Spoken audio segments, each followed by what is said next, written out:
In its existential fight against rising sea levels, the tiny Pacific island nation of Tuvalu has had 3 recent memorable cries for help. We cannot wait for speeches when the sea is rising around us all the time. The first was when its foreign minister addressed the COP26 climate conference while half submerged in water. We must take bold, alternative action today.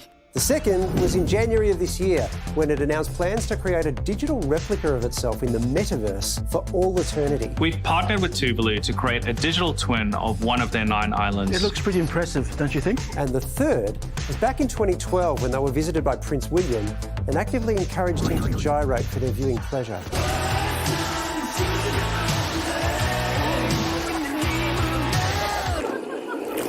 Anyway, those sickening dog days are now over because Tuvalu has just hit the jackpot in the form of an Australian-shaped life raft. The Australia-Tuvalu Philippine Union. Without doubt, the most significant agreement between Australia and a Pacific island nation ever. Ever? Ever. Instead of stopping our investment in fossil fuel projects that contribute to rising sea levels, because we'll never do that, Australia just last week signed a treaty with Tuvalu which, if ratified, will allow 280 citizens of Tuvalu to move to Australia each year to live, work and study with a pathway to becoming full citizens, which is way better than drowning. But would you believe there's more to this than just being nice? We actually have some ulterior motives. We entered into an arrangement with China with our eyes wide open. Remember last year when the Morrison government was absolutely blindsided when the Solomon Islands signed a security pact with China that enabled the Chinese to potentially maybe one day build a military base there? They don't play by the same rules as transparent liberal democracies.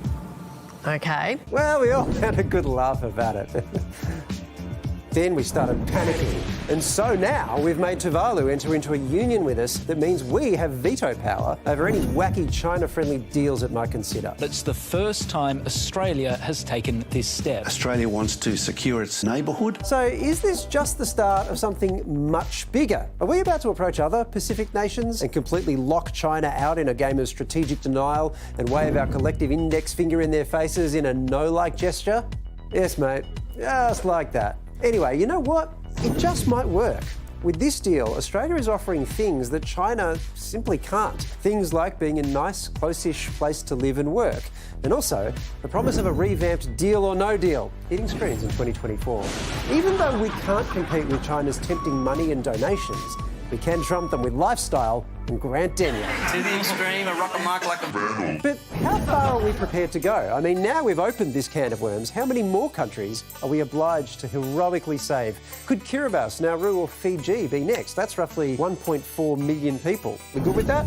Do we need to do that and more in order to checkmate China? And how amazing will it be to have a plethora of robust islanders for potential selection for our struggling rugby union team? The Wallabies thrashed at the Rugby World Cup. There are also some interesting quirks here. For example, in September, the Tuvalu government changed its constitution to allow their nation to continue to exist on paper, even if its landmass is eventually swallowed by the ocean.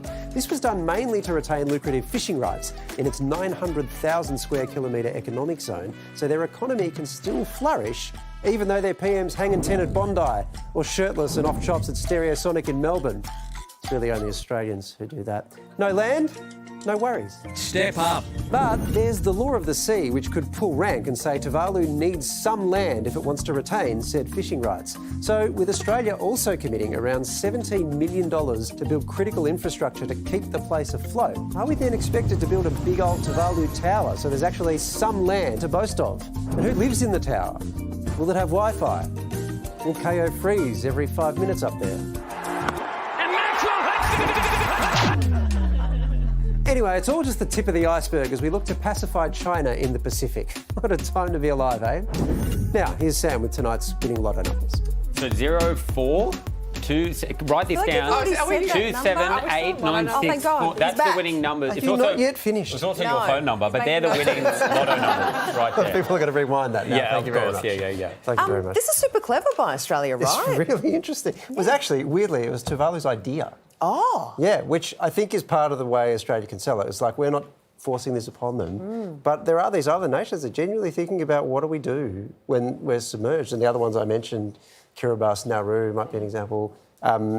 they're worried about this. So they are trying to think of that. Is existing in the metaverse actually an option? Next to Snoop Dogg. Yeah. I guess it's an option. It may not be one that's very useful. I think far more useful to have an actual place to live. Of course. But part of it, I mean, the bit about building up infrastructure around it to try to make sure the island still exists, that's significant too. Because, for example, you would have seen that photo of the island. It looks tiny, right? That's so small, That's not the whole country, but that's the main island. Yeah. That was artificially created, or part of it was artificially created as well. The Americans blew up a lagoon and it sort of created that land that they could... So there are ways of adapting, but nonetheless, they clearly want a way out. So 280 people from Tuvalu every year. That starts from now? Pretty much straight away. Well, it's going to be ratified. Are they starting with the best union players first? Yes, well, I think we should. Yeah. I think that should be the policy. So 11,000 people live on the island. Totally. So the reason Tuvalu want it to be a small number, because they don't want a brain drain. They don't want to lose everyone. So, if we take their best and brightest, their country can't function. So at the moment it works for everyone. We'll see what happens.